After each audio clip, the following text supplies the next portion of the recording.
On est de retour en compagnie de notre spécialiste sportif, Luc Boudreau. Comment ça va ce matin? Ça va bien, François. Écoute, on y va avec les Saguenayens qui sont de retour dans une séquence de victoires. Ouais, on a un petit peu plus de misère la semaine dernière, mais ils sont de retour avec un week-end parfait pour les Sags.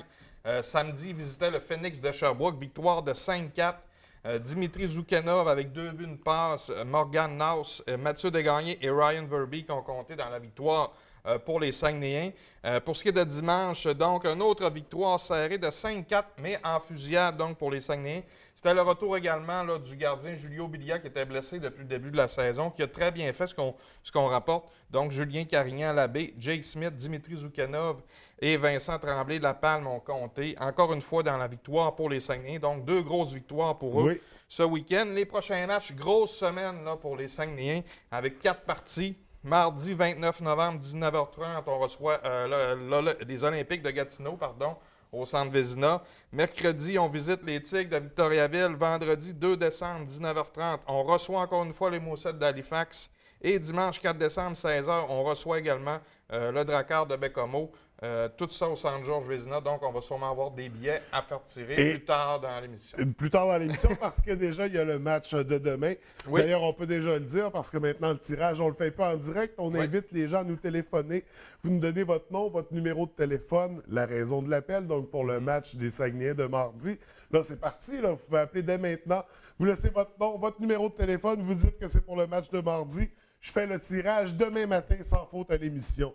On poursuit avec les Marquis qui ont connu un week-end parfait. Également aussi, eux autres, donc, bon week-end pour nos 2 équipes régionales. Recevaient au Palais des Sports de Jonquière le Cool FM de Saint-Georges-de-Beauce. Victoire en prolongation de 3-2. Donc, Cool FM est une excellente équipe. On a réussi à aller chercher là, la victoire.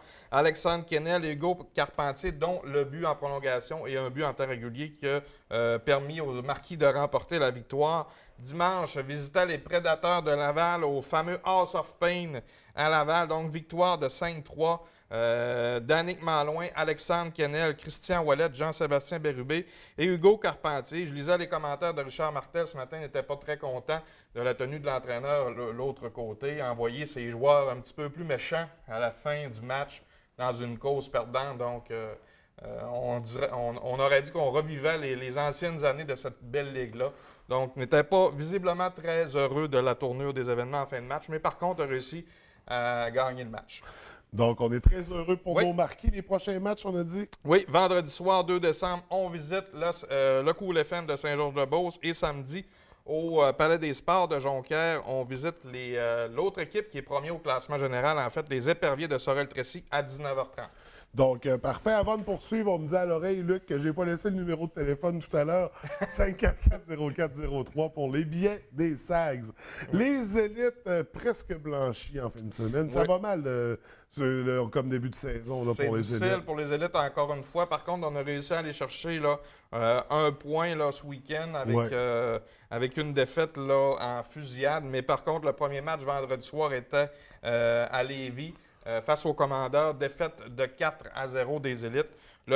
Dimanche, en fait, là, hier, là, on visitait recevait les mêmes Commandeurs de Lévis. Défaite de 4-3 en fusillade, on était chercher au moins un point. Charles-Édouard Drouin, Gabriel Villeneuve et Carl-Olivier Dignard ont compté dans la défaite en fusillade pour les élites. Prochain match, seulement un seul pour les élites. Vendredi soir, 19h, reçoit les Albatros du Collège Notre-Dame au Foyer des loisirs d'Arvida. Donc, on surveille ça. On va parler de quelques résultats pour les équipes de la baie de l'Association de hockey mineur. On parle principalement du national. Oui, absolument. Donc, pour ce qui est du national midget, vendredi soir, défaite de 8-2 face au Marcos Pub de Saint-Félicien. Et samedi, par contre, je n'ai pas le résultat, visitait les Saguenayens. Pour ce qui est du midget, aucun match local pour le week-end prochain. Bantam, le national Bantam, un seul match ce week-end également, défaite de 7-1.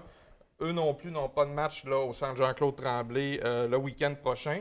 Pour ce qui est du Pee-Wee, victoire de 3-2, donc ça va très bien pour le national Pee-Wee face au Saguenay-Chicoutimi. Prochain match dimanche après-midi, 4 décembre, 13h15, face aux Aiglons d'Alma, au centre Jean-Claude Tremblay. Et Au niveau de l'Atome, on ne jouait pas de match. Il n'y a pas de match là, prévu là, à l'horaire pour eux le week-end prochain. Si jamais il y a les dirigeants de ces équipes-là veulent me communiquer les résultats, souvent sur Internet, c'est pas à jour directement. Ça va me faire plaisir de les donner. Si possible, là, le dimanche soir, vous pouvez m'envoyer ça soit par Facebook ou même par courriel. Il n'y a aucun problème. Avec des photos, des extraits vidéo, tout ce que vous croyez pertinent. Ça va nous faire plaisir de le faire. Et là, tous ces matchs-là du National avaient lieu à l'extérieur parce qu'en fin de semaine, le centre Jean-Claude Tremblay était sollicité pour Midget Espoir, donc un tournoi qui s'est bien déroulé. Oui, bien, je voulais en parler ce matin parce que en fait, c'était la 5e année du tournoi Midget Espoir ce week-end, le plus gros tournoi Midget au Québec qui est présenté à la baie et Chicoutimi, en fait, mais plus précisément, là, les matchs plus importants se déroulent ici.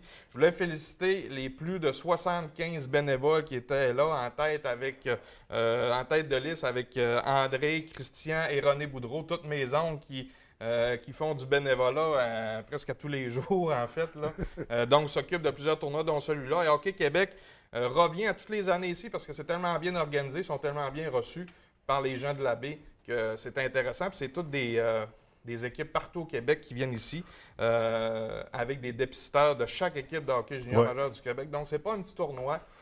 Puis je pense que les gens sont fiers de présenter ça ici. Donc, les bénévoles là, font tout un travail pour cette édition du tournoi Midget Espoir. Et le champion cette année, c'est une équipe de la Rive-Sud, le Collège français, grâce à une victoire de 4-1 face au Cyclone du Séminaire Saint-François de Québec. Donc, on félicite les équipes, on félicite également l'équipe de bénévoles. Donc, qu'est-ce qui arrivera au hockey de la baie sans le clan Boudreau? Je pense que ça fermerait. On va poursuivre avec... On change de sport, on se dirige du côté du curling provincial, parce qu'on a une Bérivraine qui s'est démarquée en fin de semaine. Absolument. C'est une jeune fille de 16 ans de la baie, en fait, Florence Boivin, qui compétitionne là, dans une équipe là, de curling junior provincial dans la catégorie U18, donc les 18 ans et moins. L'équipe s'appelle les Cynthia Saint-Jean Rebelle, pardon. Donc, très original comme équipe. En fait, les filles étaient en compétition provinciale au club de curling de Kenogami ce week-end. Elles se sont inclinées en médaille d'or, en médaille de bronze, en fait, je m'excuse. Ont récolté la 4e place pour les filles. Donc, c'est une excellent résultat pour eux. Donc, ils ont terminé 4e. Bravo à cette équipe qui provient des clubs de Port-Alfred, Lennoxville, Laval-sur-le-Lac et Kenogami. Donc, félicitations à Florence. Pour ce beau tournoi, en fait. Absolument. On rappelle, c'est un événement provincial, c'est ça? Oui, au club à Kenogami, ici, dans la région. Donc, ils vont sûrement refaire, j'imagine. Je suis en contact avec eux, donc on vous donnera d'autres résultats tout au long de l'année. En fait. Donc, un nom à surveiller au niveau du curling bérivrain. On poursuit avec notre club de patinage artistique local, les Anneaux Bleus, qui performent là, dans des compétitions depuis quelques temps. Ça va très bien. Oui, bien, beaucoup de résultats à dire pour les Anneaux Bleus cette semaine. En fait, on a la compétition d'il y a 2 semaines et celle-là de ce week-end, donc je vais y aller. Enfin, la 2 semaines, en fait, c'était la compétition Girard-Martin à Alma de patinage artistique pour le club des Anneaux Bleus. Alors, voici les résultats des médaillés. En Star 4, Mégane Bonneau, une médaille d'argent, pardon. Star 7-8 et Catherine Bouchard, une médaille d'or. Star 6, Rebecca Girard, médaille d'argent. Star 4, Annabelle Hood, médaille d'or. Star 5, Mara Leclerc, médaille d'or également. Star 7-8, excusez-moi, en argent. Star 5, pardon, Annie-Claude Simard en or. Et en équipe, donc 3 filles là, qui patinaient, j'imagine, avec des résultats là, qui s'accumulaient. Laurie McMartin, Catherine Bouchard et Anne-Sophie Bergeron en bronze. Et en Star 7-8, Laurie McMartin également, médaille d'argent.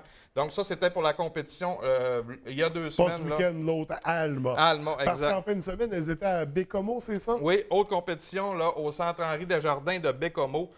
Les récipiendaires, en fait, des rubans sont Evelyne Fortin, un ruban d'or, Laurie Bonneau, argent, Ève-Marie Charret, bronze et Maxime Gravel, bronze. Pour ce qui est des médaillés, encore une fois, Mara Leclerc, une autre médaille d'or, Rebecca Girard, médaille d'argent, Annie-Claude, bronze et Anne-Sophie Bouchard, le bronze. Donc, beaucoup de bons résultats pour les Anneaux Bleus. Puis on nous disait qu'on allait avoir des résultats de plus en plus là, qu'on Oui, va pouvoir oui, oui. partager dans la chronique de sport ici. Absolument. Donc, on va être aux aguets pour les anneaux bleus pour le patinage artistique. D'ailleurs, on invite tous les gens qui pratiquent des Oui. sports, qui sont responsables, comme on mentionnait pour le hockey, de nous envoyer vos résultats, vos photos, vos vidéos. On va en parler dans la chronique. Luc, tu vas en parler également dans l'émission Fans de sport. Oui, absolument. Donc, c'est important. On veut être au courant de tout ça. Et là, rapidement, qu'est-ce qu'on a à surveiller pour la semaine prochaine? Un événement, on a parlé la semaine dernière, mais c'est ce week-end, c'est la course des Pères Noël. Oui. Jean Coutu, ce week-end à Jonquière. Donc, c'est une course amicale où les coureurs sont coiffés de la tuque de Noël ou déguisés en Père Noël, en fait. Donc, c'est très intéressant et drôle d'aller voir ça. Également, pour chaque inscription, $1 est remis à la dystrophie musculaire du Saguenay-Lac-Saint-Jean. Donc, pour inscription, la page Facebook de événement 123 Go. Également, vous pourrez récupérer votre dossard à la bibliothèque de Jonquière sur la rue Saint-Dominique. Donc, pour les tout petits qui veulent aller voir plusieurs Père Noël courir, aller chercher des cadeaux, j'imagine, c'est ce qu'ils font. Donc, vous pouvez aller voir ça ce week-end. Donc, c'est ce qui fait le tour. Et dans Fans de sport, cette semaine, de quoi on jase? Bien, c'est varié. En fait, on reçoit notre chroniqueur LNH, Pierre-Alexandre Bolduc. Oui. On parle de basketball avec Philippe Urtubis, qui est là finalement ce matin. Il n'a pas pu être là la semaine dernière. Et on parle avec Mme Diane Simard de Contact Nature sur la pêche blanche qui s'en vient. Donc, un gros dossier, Fans de sport. On met la table pour la prochaine saison. Oui. Luc, merci beaucoup. Alors, on se retrouve, nous, pour la chronique la semaine prochaine et on te retrouve mercredi, 17h30 pour Fans de sport. Alors, bonne semaine. Salut François.